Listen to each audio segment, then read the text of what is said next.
Welcome to Kenton Teaches. Enjoy the video. You start by confirming hardware compatibility. Inspect your computer's ports and each monitor's inputs so you know what cables or adapters you need. Plug both monitors into power and connect one monitor to the primary port and the second to the next available output. Once done, power them on and set each monitor's input source. Make sure your graphics driver is current so the system can detect both displays. This prevents detection issues and ensures you can move to software setup without backtracking. Next, open your operating system's display configuration and detect both monitors. Once identified, choose Extend rather than Duplicate so you gain extra desktop space. Arrange the monitor icons to match their physical positions. This makes cursor movement natural.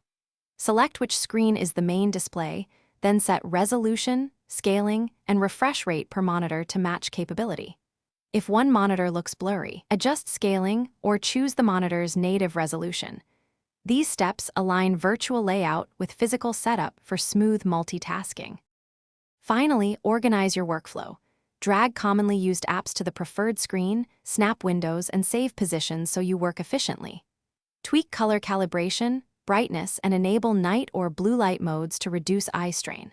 Make sure taskbar and notification settings behave how you want across screens. If something goes wrong, like a monitor not detected, reseat cables, try a different port or adapter, and restart or reset the GPU driver. Often that quick cycle restores the second display without deeper troubleshooting.